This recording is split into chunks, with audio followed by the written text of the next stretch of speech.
Inkhawm something. That's why I'm starting a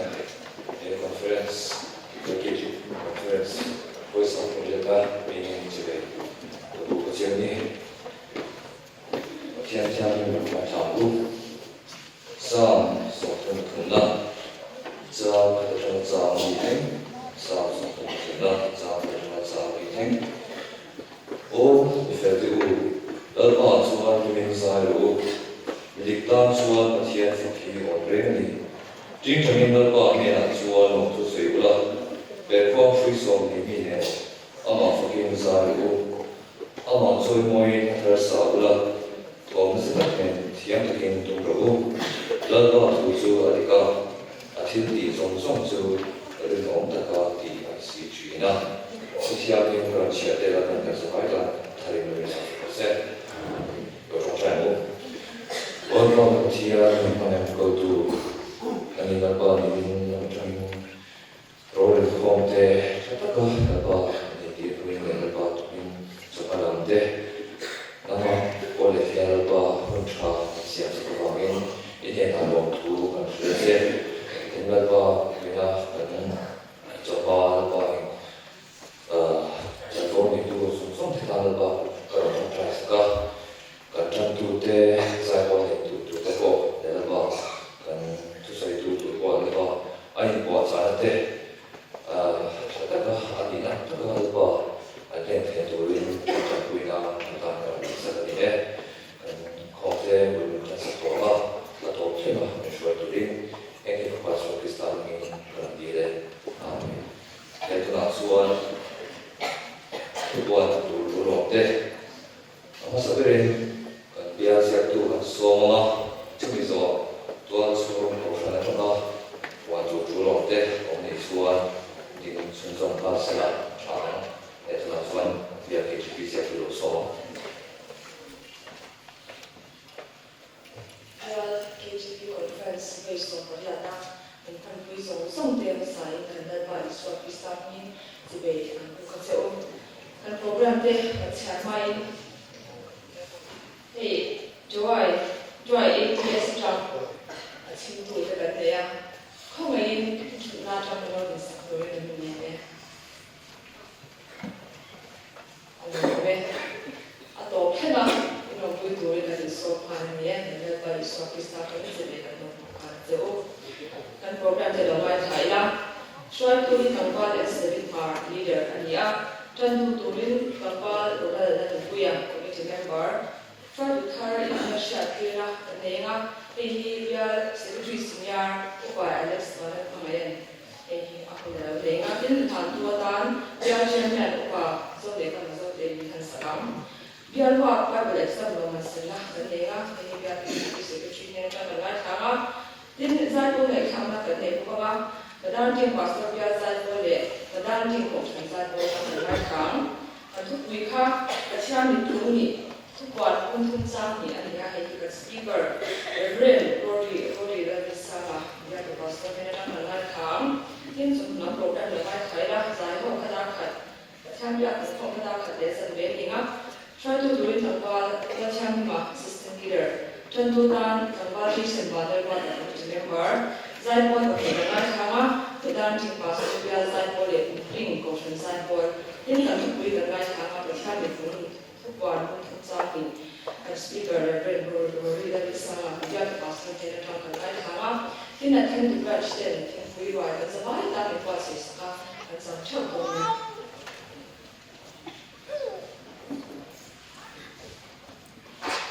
Tôi chung sống tên là cần siêu của Inkhawm, Pathianni Inkhawm, siêu nhiều lý do nu Inkhawm ban về lệ finance committee để khác luật Inkhawm lệ khác còn nhá in từ Inkhawm ban về lệ chúng quy cần in rolling caution committee để khác committee room nằm các chủ và emergency meeting để hai này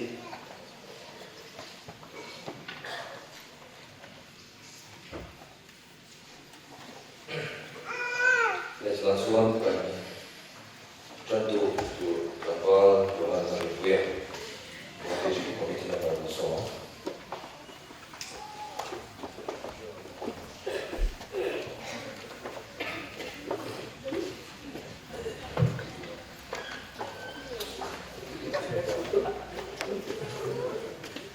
Pathianni si vede mai caro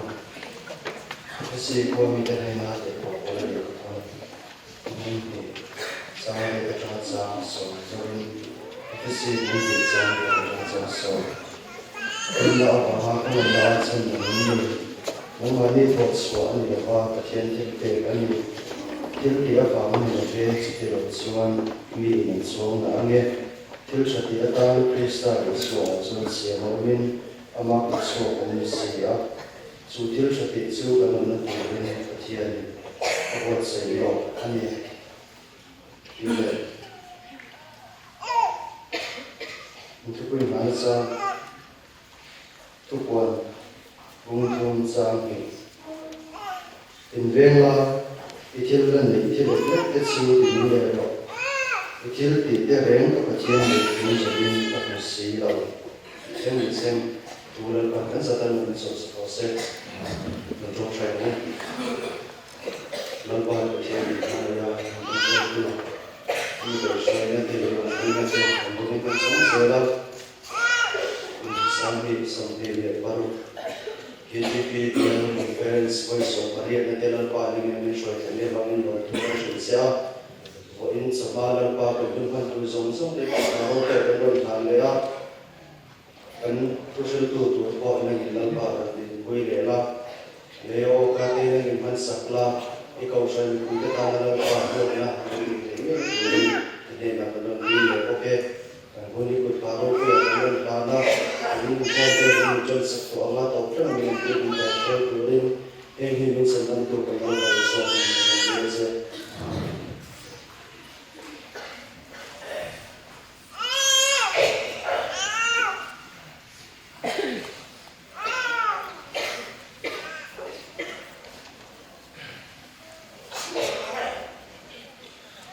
Chuan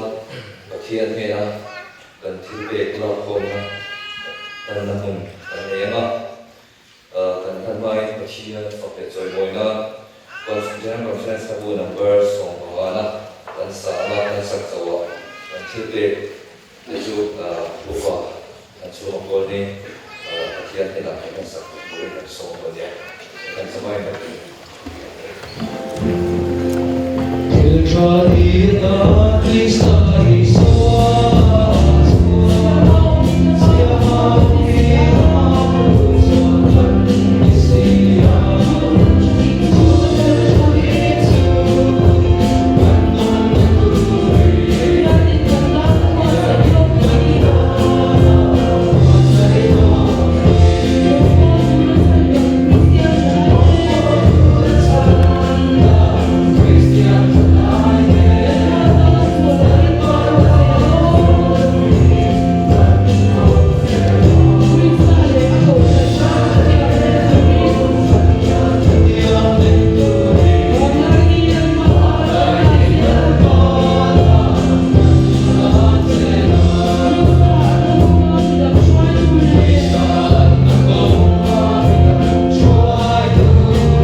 Christian Chawhma Conference 会上呢，把这个呢，你说一听啊，老板嘿，Conference 老变说当的，刚才来说，老变这个常识的，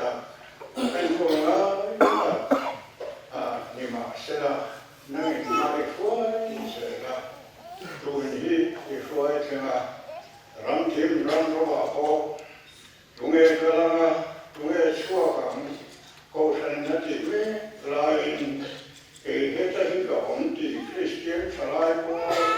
member tam, opian suaka, ute kang sa, hoka inia hian kan nga, tuna misan sila te, engem zaat, tanti kapuan na, opian omay, Zo'n filosoof, zo'n studien, koksen en maniaki, renga, zo'n zo'n hekon tren, non hien, missionary na to hien dulu kindoa na ito kandua. Ituan poinia hekon tren mana lokal komin, ikona also na kanibam, sunde pai, reta ngin kanal koma. Hei toinen tiedän pilun taakituin. Tällä vaisoo Kristaa niiden taakse.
Bial Christian Chawhma Conference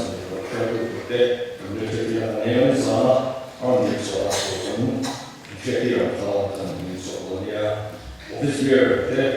leader about estima complete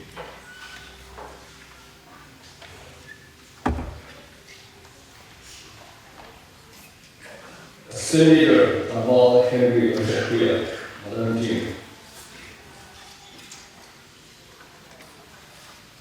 Secretary about Chawhma Madanrting Assistant Secretary about Grace Vawi Madanrting Treasurer Vawi Madanrting Finance Secretary Vawi Madanrting Inkhawm berarti kawan masuk dia Madanrting. Kawan juga baik Madanrting.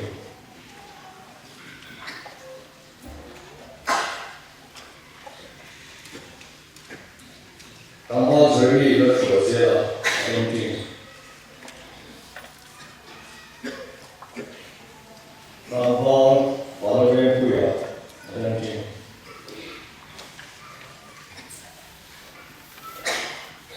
Lalu tiba dia Madanrting.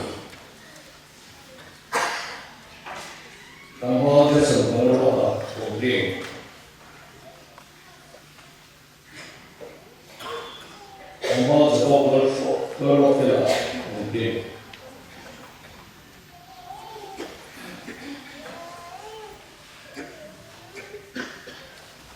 Naval Zor Silo, okay.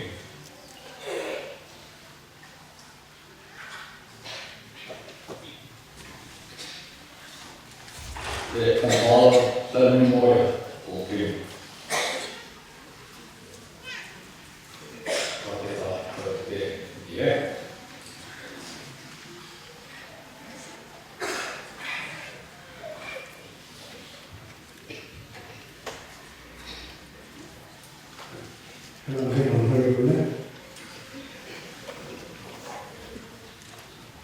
Cái trong trại luôn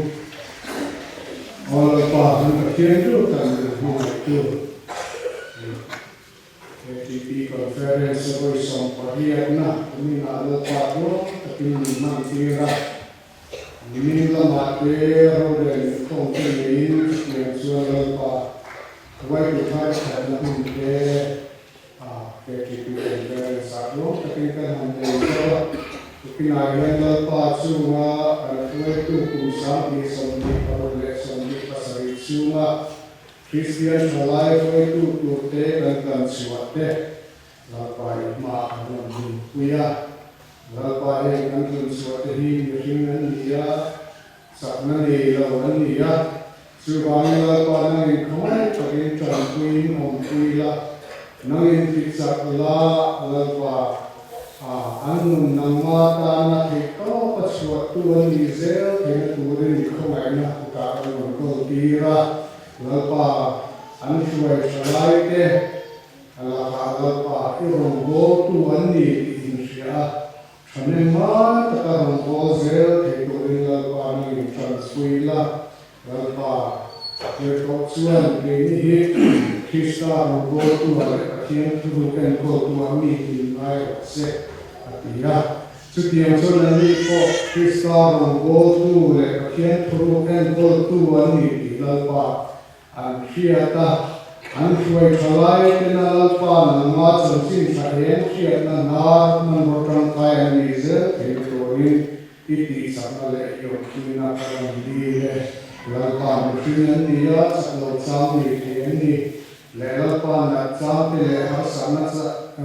to keni setiap lata sulpa ni om kuin kai suaila lalpa ingkim mantor le anhasana nang anne na omla ani pala lalpa susu na nang ma sakna khala so ze ke tori lalpa ni tra kuyang che he ka koi thar kan kon din pui te ikai suaila kanon di har sa de ani suaila mà mình tê có họ có lòng thú cảm nhận ra năng học quyền cải quyền lại càng mở rộng nên thế giới của mình của sáng chế để hiện càng lớn bài số khi ta mình càng đi lên Amen. Yang mana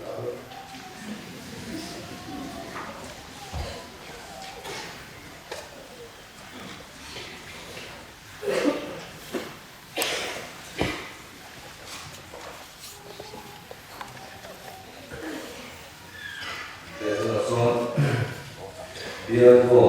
baru exam bonus menggunakan dia atau KTV itu so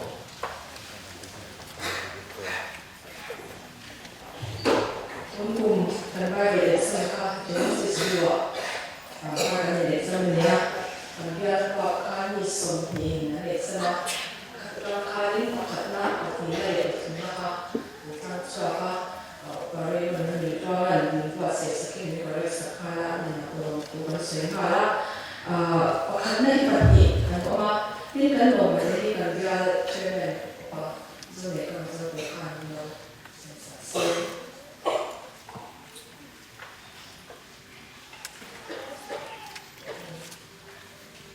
karena ini kesehatan ini ini len hari len mati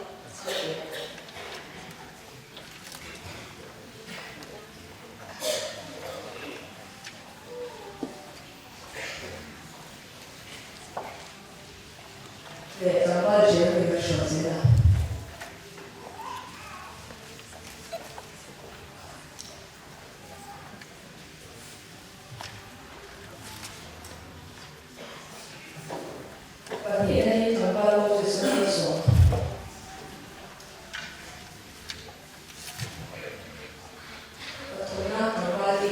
소리가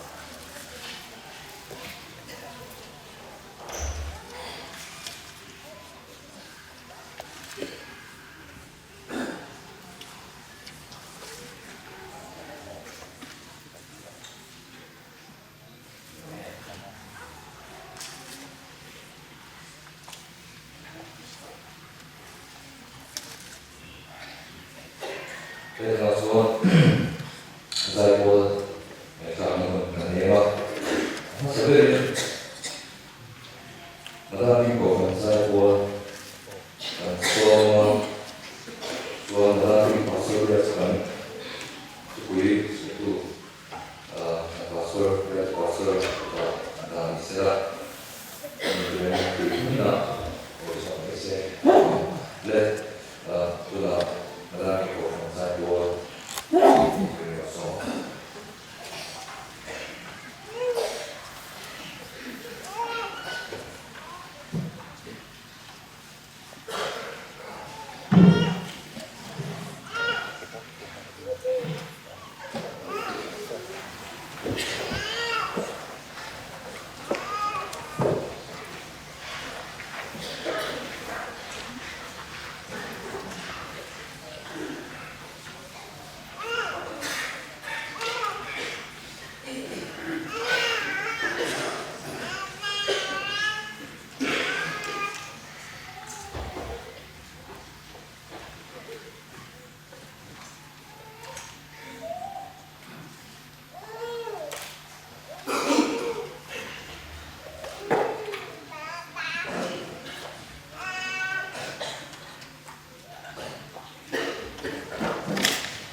maraming pagkakas waktu sila dan langsung banyak itu kan dia pasal dari sam adalah 50 kosong.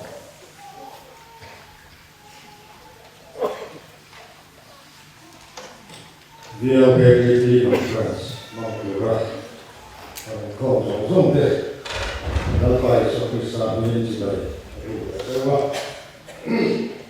ini sana mai chuan kan khamen sewa ila khamen engkau ni awal maya ada kalau yang teko sewa kok mai hey kita akan secretary kan waktu dia jadi secretary kan jual lama tangin lagi masa mereka ini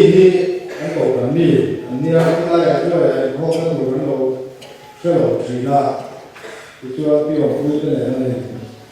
bukan yang punya kau Cina ini kita lihat tu apa ini dalam orang ada ani kau si kata itu akhirnya di conference untuk dia kayak conference untuk rakyat dia mau itu nah dia mungkin jika saya bela suaka ya jualan mungkin katanya bela karena itu dari kita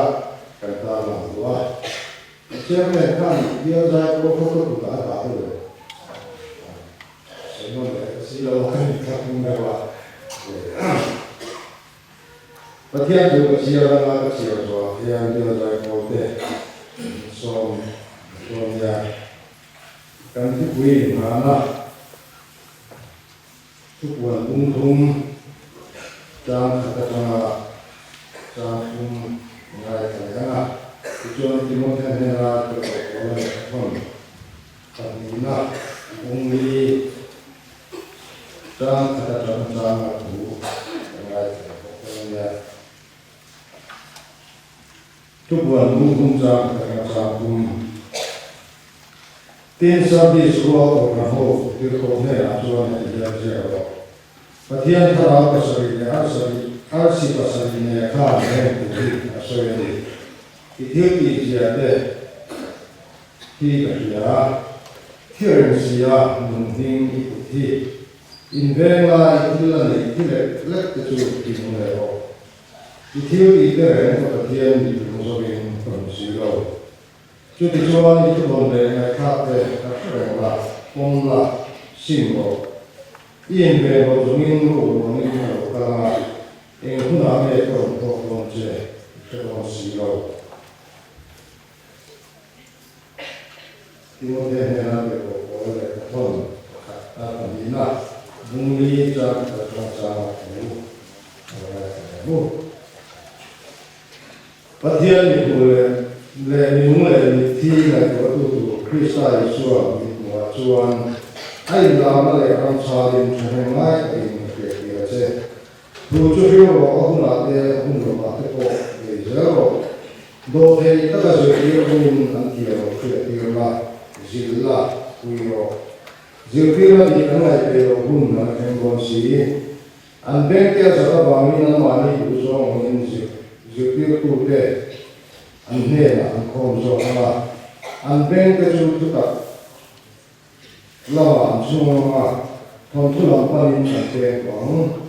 nangero chen kima tingkula, siang tuaka, santin sa tutulang makakula, kirong ko na kakento. Pathianni itu penjelasan sih. Dia dari kode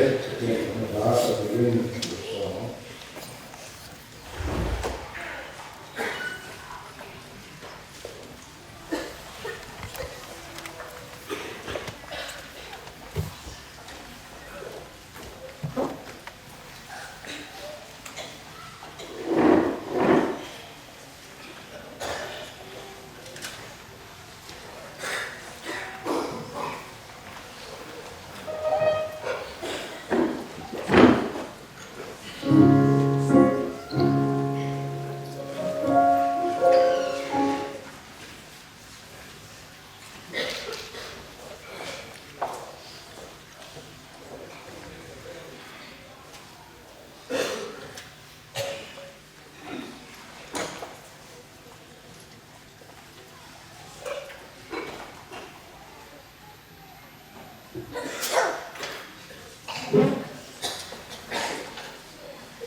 Bial zai ko te chuma lo u kan soe kha ni sa khan Sama masalah makan saya service bukan hou itu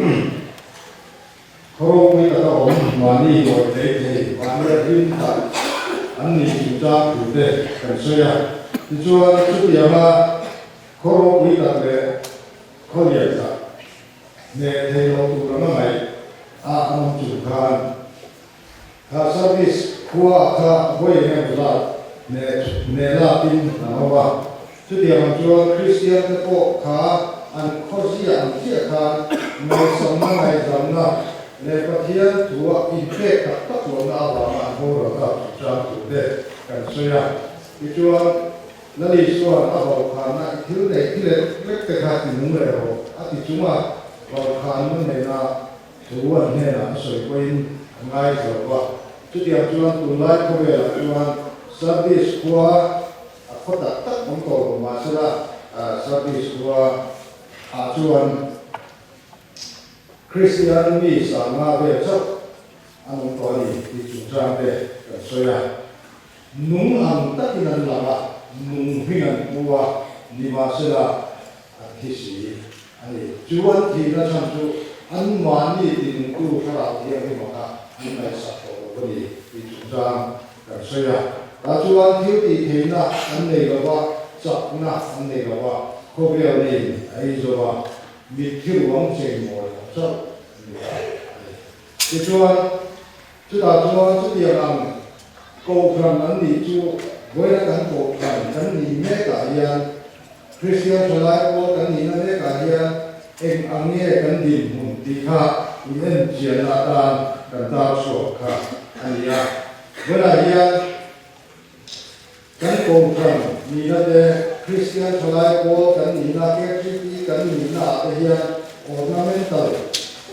in chei moi na ang chawa hian achuak pa ni awa ni service ko kan chu the perfect model of inoffensive church at the kan ti ha chu ngong nei lo ko kran achala ko ngong nei lo achala ko他dia na ngong nei reng lo ko ka ani chu we la dia rong bo tu Christian chalai ko la ko ka ka ha dia kan ko ma kan in ko ho me la dia Pathian ta na kan tho na dia ngong nei we lo kan ko ni chu cha chu ka sia ti chuan kan thu pui kha Pathian ni tung ni ya ta chuan kan thu pui na la chu i thil ti te ren ta Pathian ni thun so ni ka si lo ye ti chuan ni la han Pathian ni thun ni la chu cha te kan so ya ni ma se ko na hian kan ni le to na ni he i thil ti te ren ta Pathian ni thun so ni ka si lo ye hi akong dangin kan en no ra chu i rong bo na ka ho rong bo na ren ni chu cha na ni ye Pathian ni tunga những cái hồ sơ lâu thì khác biệt đúng tiền gì à cái này nghe rồi muốn là lên thì à cái lệ tạ mấy cái thị trường áp dụng vốn làm cái thị trường thế thì hiện lệ điều nhiều tất cả nhà việc trong trường thì có em tôn thọ nhà cái em tôn sai cái siêu trường này ít hơn họ cái thiếu gì để rèn các cái thiên hòa thọ số lên đến các sĩ lộc thì à le tu ani hela NIV English Bible as here Alleluia I have found your deeds unfinished in the sight of my God in it I have found your deeds unfinished also let also to ISB atuan incomplete man on takanya masih ISB atuan not completed in ada ini dia. Cucu, bila dia rombo na dah berhubung si dia rombo na lelaki awak ni, dia. Cucu Pathian kami mai koi mulai lewa, cu amai koi mu amai mai koi mu nanti orang amai mu nanti orang amai mulai lewa di cuci anak na rong bo na len lo bo ong chu bit lung lo Pathian bit atlung zo lo ni ti ani wala ya ko kan ho kan ni na ko kan ho kan ni na kan rong bo na ya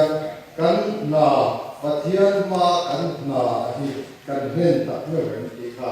kan ni kai ko na su tu lo le ta sa ko kan ho ti a soi than ke ti ti long long kha tel ne kan ni ti kha in ka ti pa dai la ti chuan sa ti ko kan chuan ko kan an ni na chan an the ni ani lali suwa Krista khopela alo kala ko kan adin kha ko kan adin hiya lal i suwa na tho sun som tu ra din na niya chu an the ni la an ma ni a khan hi to ka an ma ni a an lom to ka an thil ti a khan an lung boy to ka chu ba chuan la ba na lali suwa Krista na sun som tu ra Pathianin adin chakha an the ni la lali suwa na kha sun som lo in an ma ni ko kran huang su ma ka an lo to an bo chu a ko ye ne ma ya lali so Krista ko be la lo ka chan hi ye ni ka ti chuan at tam zo kina kan cha na ko chu miswal ke chan na ku rin ti alia adi ko ni ni ma sa chu mi ai ma sa zo ka chuan Pathian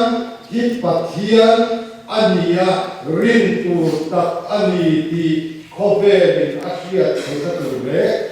chumi chu amma Pathian taka chi bayan bu ka amma inte na za chan bana an cha te ku lali so Krista alo kala kantara inte ki Pathian kan bu te na tu le Pathian kan rin te ku ta ron kal ai chu ama kha Pathian ni ta we ka ti na ni la wa Pathian na ko so ku te ma ai ku Pathian ni sia ke te ku te miswa te chanda tu ba ni sia Pathian na ron ta ro ku rin ka chu aron kal chan chu a ku rin te tu le amma akara chu Pathian a chuan chan man ta ka ka bari ta ko sa ti le ti chu mi son na chun rong bu chuan lali so hian ko kan ho in din ania chu service ko kan ho de kha na te ila ko kan ni na an no ko ari hei service ko kan ho ko la hian mi noi lg la mi sa na vel cho Christian on ta kan ti hian Christian lo kle ta na chan hi ti du da na ba ni lo ti du da lo lu tu zo ba ni ti nuam an to la an ngai sa thiu re an ngai sa lo a tha lo an ti ya an sum le pa ya an che ka go la ti chuan wei ni bu hi an theng ka ni Christian ti du da na na re chuan Christian na mun se ko ran pa te singa ni pakati na soka mar tarok te hisen hi ko ran ho chi en atia chu mar tarok te hisen luan mi alo na mun sa de sa chuan ko ran ho an chak te ro ani chu a chan che na ni ti chuan ko be na ei so ko be na ei so har satna sana hầu sắp na sàn na đủ zong này thế na ăn mà đi ăn cô na đủ ra na ăn đủเลยăn ngày sắp zong chứ Pathian ni na cổ cũng đi lo đi ăn mà đi ăn ngày sắp zong ăn đủ rồi đủเลยcũng đi sa chuanin sa dis ko kan hi sa dis ko hi rong bo na tu mun rem chang ni tu kan ya ni za an so yang kha hian luin a hela mun il khata ta ta win service ko ka lu te ani aba chu lui ya ni ya chu in sum dom tom na ko mani kho cha pe kho tha Middle East Mediterranean region and the Asia and Gara and Mania in Sundon, Tom Nom. To me, to Asia, I'm here and local, Middle East, I'm here and local, to the Southeast Quarter, and in Sundon, Tom, Mania. Chú vọng cho anh ta khang rồng bò nó cũng muốn rèn trang lúc anh ngala xuân lệ bay anh này á thiam na phim na anh này á chú thiam anh chú anh đi mua đi khá muốn rèn trang lúc lệ đình muốn rèn trang lúc anh này khá Pathianni chẳng chịu trả lời ý của Christ chẳng chịu trả suy tiêu này tuần sáng là ta mong muốn chú vọng cho anh cô khăn hô anh lỗ rộp tia là anh lỗ rộp tia là đi là nó bằng sợi ha chú với mình anh lỗ thể ta sao the supreme task of the church is the evangelization of the world dia chú dấu trong tuần cô khăn nạp quý đời chú không về là sẽ chịu cho người when I hear năng lệ cái hiền chú chân chính thực hiện nó tu ra làm cho cái gì cái gì ni sáng nó để tu nào có cần chơi Southeast có cần chú ăn mani có cần ăn buổi to cũng cái ăn buổi to cũng cả chú học cho chân chính thực hiện làm ăn lại củaเราni sáng nó chơi cái gì cả KTP kan ni na te conference program kan boy pui na te chutia ala conference kan tel na song la hian heng song hi chan chin thafil na tur la ni se ti kan ngai ko zai ko ya ba na zai ko kan ni ve mo chuwa chan chin thafil ka ala zai thiam tak mi tuma tran la ka ri mo khan chan tin tha lo ka sai ko thina zai ko atani te in kan sai ya zai ko ni ka tuina ania zai thiam chu ni ro ta chuan Bial song kam na an lo wa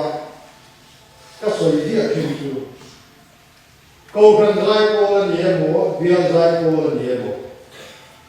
la in zirlaya Pathianni ko chuma la in zirlo chuan in la sakhuna arau thu thelo thiam ata sai kum na tha atha niwasala Pathianni ne la in po chuma la zir chuan nung ta tin sai dia chu chuan ta tin tha aku chu ka thiam ta tin lom sai mai the niwasala kan thìn lung angai tu te thìn lung le riu lu ne mi lo ni nang ma ni mo na tu ngai lo chu in sai ni chu chu an ko cho bo bai in va tiam ve tin ho a chu to ni ma sa la kharao ko na ne na Pathianni ko na ne na lai ju chuan rau lo ta ko zai ku la rom zai mai mau la rom zai mai ana in la mau la ko na ho yu min le to alaya alali suwa awong kha apoi mo chu ve na hian kan ri lo sa service ko kan ho kan alaya alali suwa an la wa an ma ni kha ani da poi mo ka sa da chu ha chuwa an ma ni a ni Pathianni cho hoi chu ve na hian kan din hu ni ani chho ve mek tai Mizo Christian de kan chutia nang din huna chon kan ding chho ve mek tai ti ngai ko awa tu le ko pram aliana ko pram ro ku tia kan bia tia chatia a chuma kan thil nei amoi na chang ka tia ni ma sala a chuma noi ko pram ho ke ya Pathianni kan blood ta sel mai tia hi mai ko chulani bia kira yo kalin hei kan bia kira ko tu te hian mi sila kan ko kan ho chok kan ko lo nai kan so ya he lai bi so lai a so sada muam nu pai te ko lo ti te min sila asa tha ko Pathianni za kha kai chuan a then chu Bial chuwa phone in khoya in demo mo ani ti te ko min sila ya soi ta insada muam na mui kha lawan kansaro kita sala soi se tu ni ne lawa sa lo ta lawa ma itin laya chutia ma itia lawan ichua kuba lai helai kansaro se romita sala soi se tu ni ne ilai de suma phone khoi chin te ko in ni kha lo de ta sala chutia de zuwa ni la te ko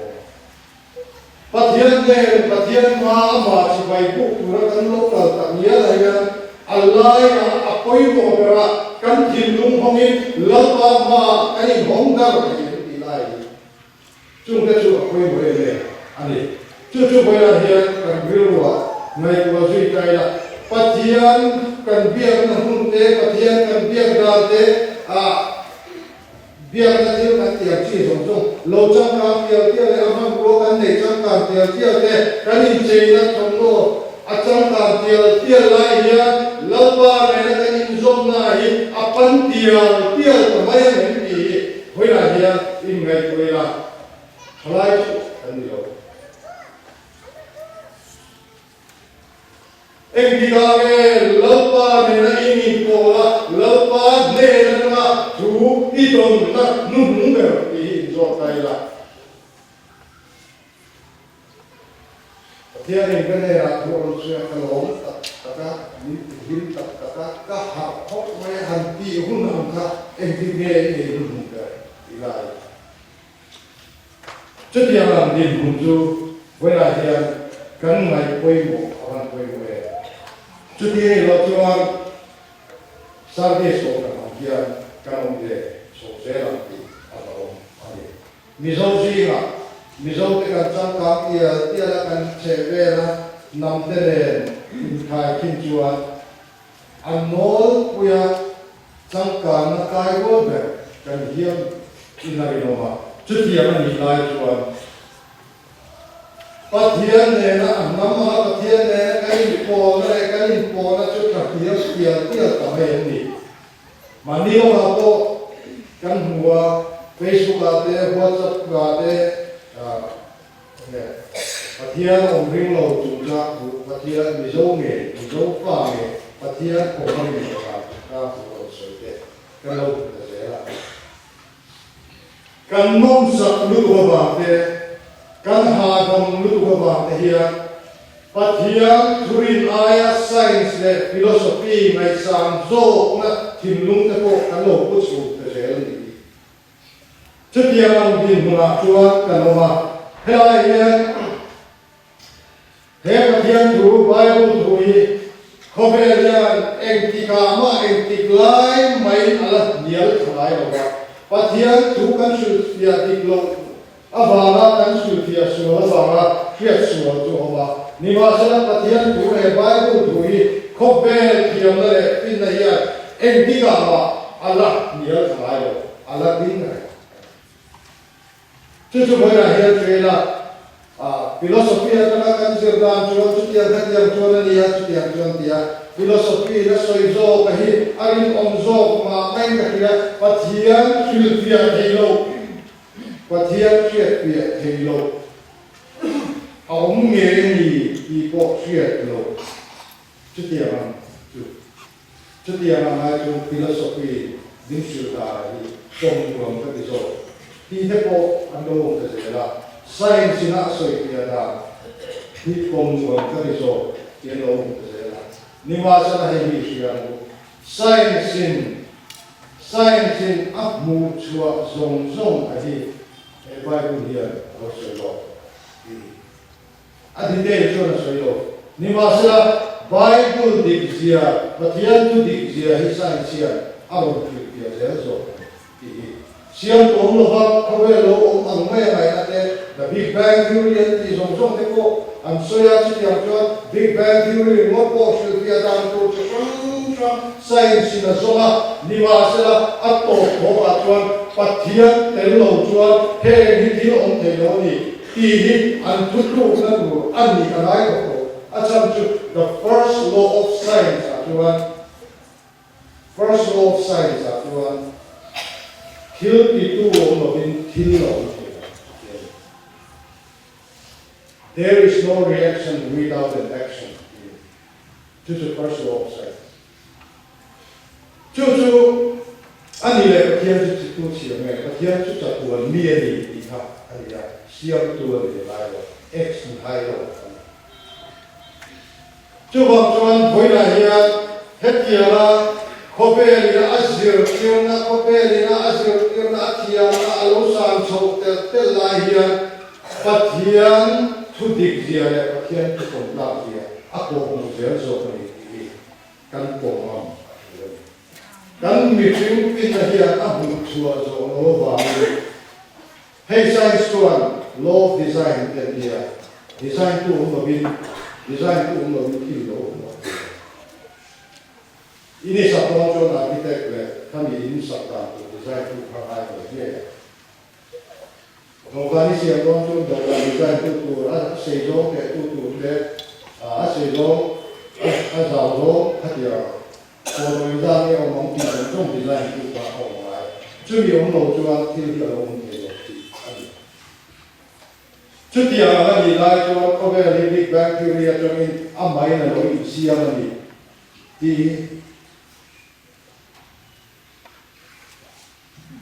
ni hi tha ai na le jali na le zo ba chutia ang jali ale jali in tha hian ni ai na le ai zo chia chu design ku mo din me sia mania chia ko ha pe chu ro wi hi ka ti ba laminin chia Lai hoga, nu le pa chu se lo we ke. Taksa molecules, three core tu. Tha molecules, three core tu, laminin ka. Ai three core da chu. Theti hian on tha, theti hian on cross tiet. Thil eng kim mai puar khom tu thil eng kim mai om khom thil tu hi Calvary Clark Cross la li so eti ro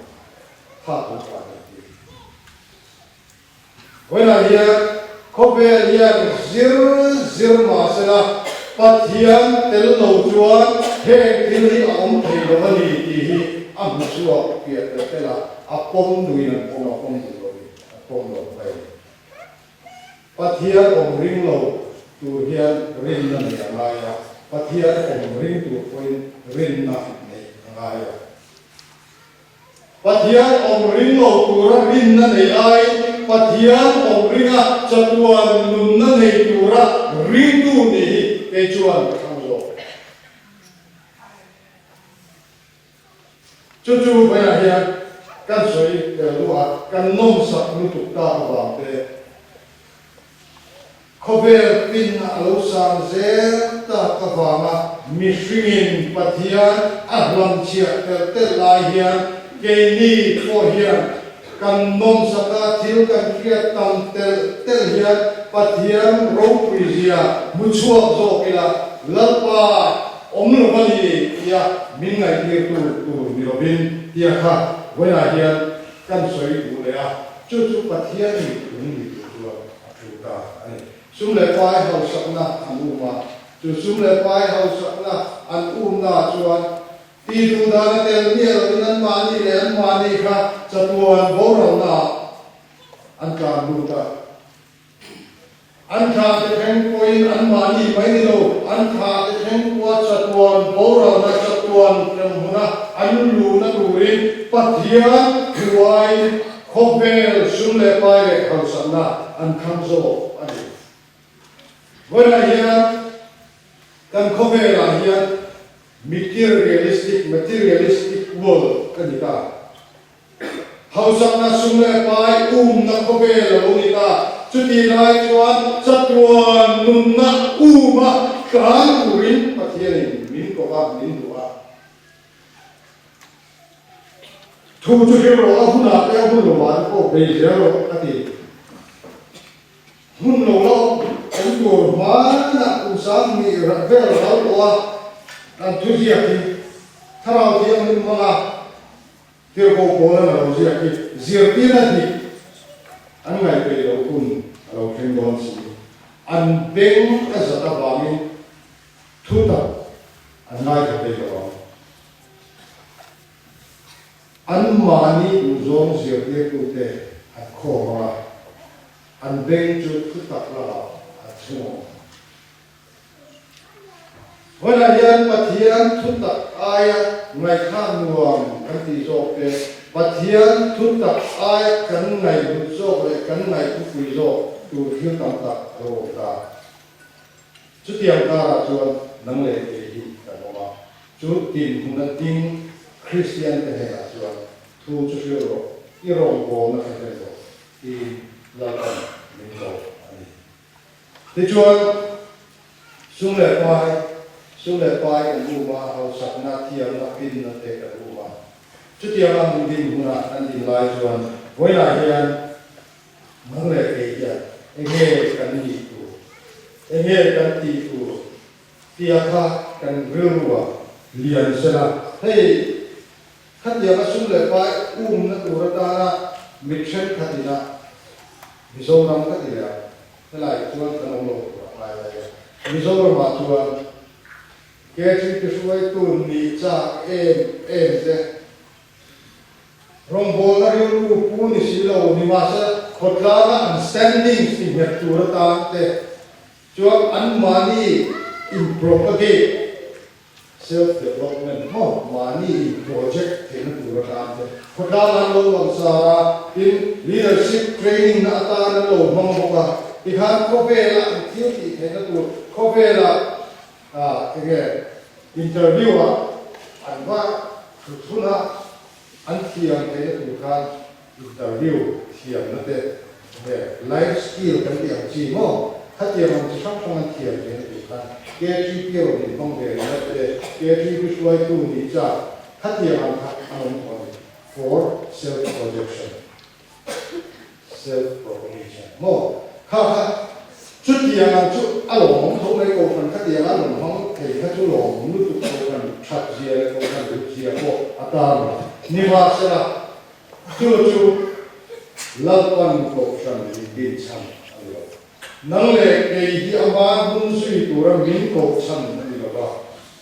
lapan min ko san chu lal i swa kristan ma ko ti pui king tu ri ti lo tu ri len tu ri ko chu voi la ya kan thuk wi bel chu chân chính của sự người ta sẽ làถ้า kalau là sẽ về lại là hello chú này là mà chú ý cái này là upalan của người ta sẽ là một cái của chân đạo ta ở chỗ đấy mà rong bò nó sẽ chú ý lal pan những câu đó top sana dù gì san chú ý những câu đó amma tan tin cái chú ý những câu đó tu nam sang khô về là cái gì về lại hiện tu nam khô về là thiếu cho sống mỗi tắc nguồn tắc lên đi mông tắc thì nào mình chỉ về lại cái lâu bận yêu của mình rồi tin của đại diện mình cầu mong về ram lên cái là trong cái số của mình amma chúng ta ta này Allah berani dia kan nuna bosok của ta lapan min ko ba chu dia ang ku chuan với lại hiện lapa mi thung ni ku rong bol na le ku kan in so man le Pathian thao thiên min với lại hiện min shia pia man le ti shia ro la na ko kan da da so se thiên men ka mun le se la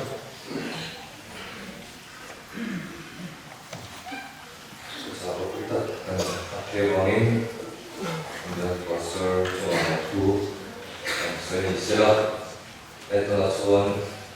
Madanrting kui tonga.